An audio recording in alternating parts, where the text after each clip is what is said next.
আজকে তুই না, আজ আমি তোকে আদর করবো, সব কিছু আজ আমি করবো। আরে বাবা, তুমি আমাদের বাসায়? জি আন্টি, আপনাদের বাসায় একটা প্রয়োজনে আসতে হলো। ও, কি আশার কাছে নাকি? হ্যাঁ আন্টি, আশার কাছে এসেছিলাম, আমাকে একটা নোটসের খুবই প্রয়োজন ছিল। আচ্ছা ঠিক আছে বাবা। আশা তো উপরে ড্রয়িং রুমে আছে, তো বাবা আমি একটু বাইরে যাচ্ছি, 1 ঘন্টার কাজ আছে, তুমি যাও আশার কাছে। হ্যাঁ, আসি তাহলে। ঠিক আছে আন্টি, আসসালামু আলাইকুম। ওয়ালাইকুম আসসালাম। কাজ সত্যি আপনি অনেক কাজ লাগে। যাই হোক, আমি যেটার জন্য আসছি সেখানে চলে গেলে হয়। আশা, আশা,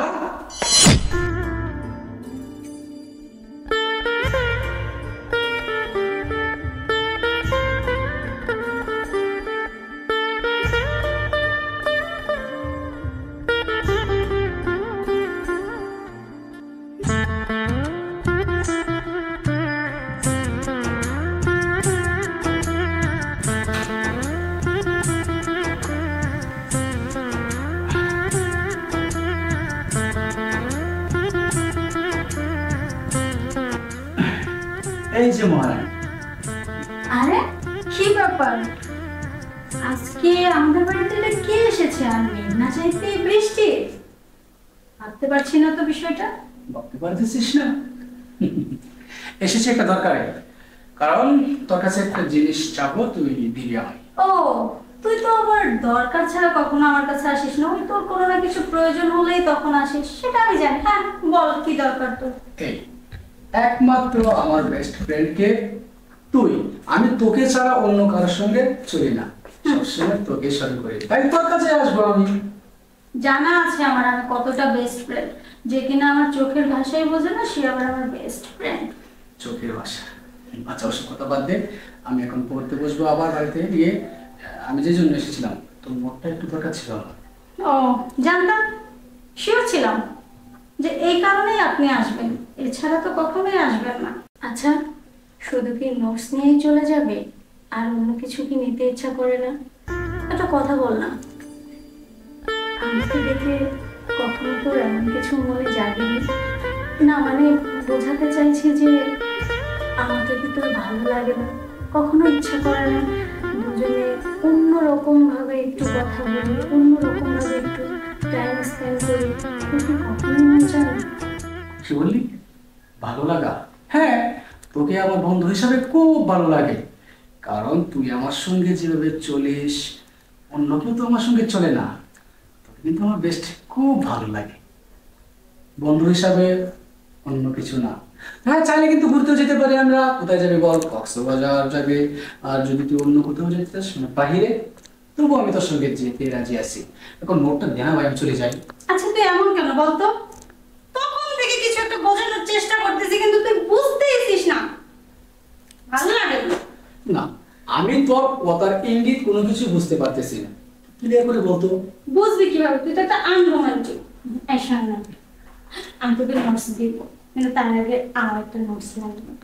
নোটস? আমারই নেই, আমি তোকে কোথা থেকে দেবো? এই নোটস, ওই নোটস না। শোন না, দেখ তোর গায়ে স্পর্শ করলে আমার জন্য কেমন কেমন জানি হয়। আচ্ছা, আমরা কি একটু কাছে আসতে পারি না? আমরা তো বেস্ট ফ্রেন্ড, তাই না? বেস্ট ফ্রেন্ডের মাঝে তো অনেক কিছু হয়। তুই চাইলেই কিন্তু আমাকে অনেক আদর করতে পারিস, কিন্তু তুই সেটা বুঝিস না। তোকে আমি চোখের ইশারায় কত বোঝানোর চেষ্টা করেছি, কিন্তু দেখ আজকে না পেরে মুখ ফুটে বলেই ফেললাম। মেয়েরা নাকি লজ্জায় বলতে পারে না। আমি কিন্তু বুঝতে পেরেছি তুই আমাকে এটাই বোঝাতে চাচ্ছিস, আমাকে তুই ভালোবাসিস, তাই আমার সঙ্গে সারাটা জীবন থাকতে চাস। এখন এই মুহূর্তে তুই কি চাচ্ছিস সেটা কিন্তু আমি বুঝে গেছি। আমি তোর চাওয়া পূর্ণ করে দেব। সত্যি? হ্যাঁ, তোর চাওয়া এমন ভাবে পূর্ণ করবো, দেখবি তুই খুশি হয়ে না, যাবি। আজকে তুই না, আচ্ছা আমি তোকে আদর করবো, সব কিছু আজ আমি করবো, মন ভরে আদর করবো। হ্যাঁ, তুই আজকে আমাকে আদর করে শুভেচ্ছা করে বাসা, আমি তোকে আদর দিয়ে একদম ভরপুর ভরপুর মন করে। যাক, চলে আসলাম।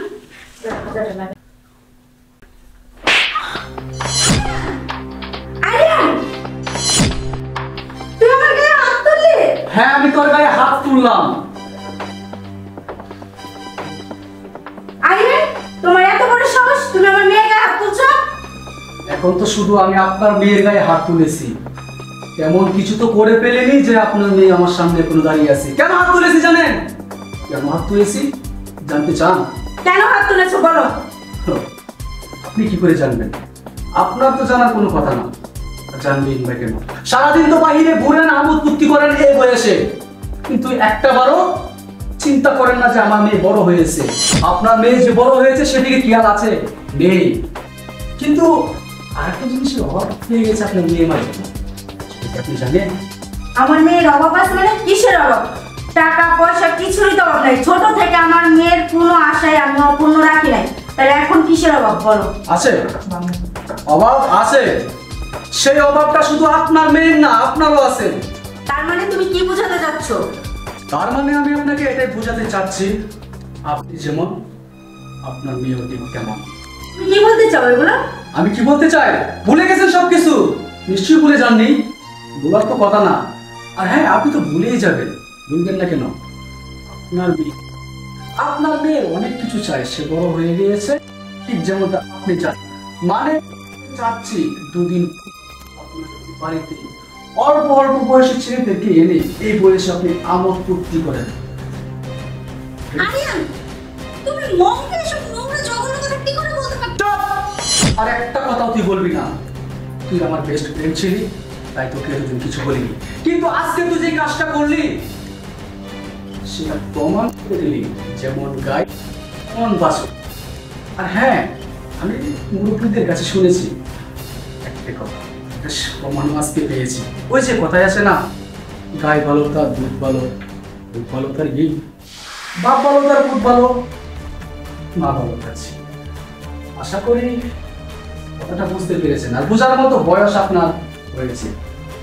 মেয়ের মাথায় ঢুকিয়ে নিয়ে কথাটা ভালো করে ঢুকিয়ে দিই। মা, আর একটা কথা আমি বুঝতে পারলাম না। ও ও কি বলে গেল? মানে দুধ ভালো, তার মানে ঘি, কথাটা আমি বুঝলাম না, একটু বুঝিয়ে দাও। তোর বোঝা লাগবে না, ও যেটা বলছে সেটা হয়েছে আমিও খারাপ তুইও খারাপ, মাথায় এটা ঢুকিয়ে নে। আর নেক্সট টাইম তোকে যাতে না দেখি আরিয়ানের সাথে কোনো কথা বলতে।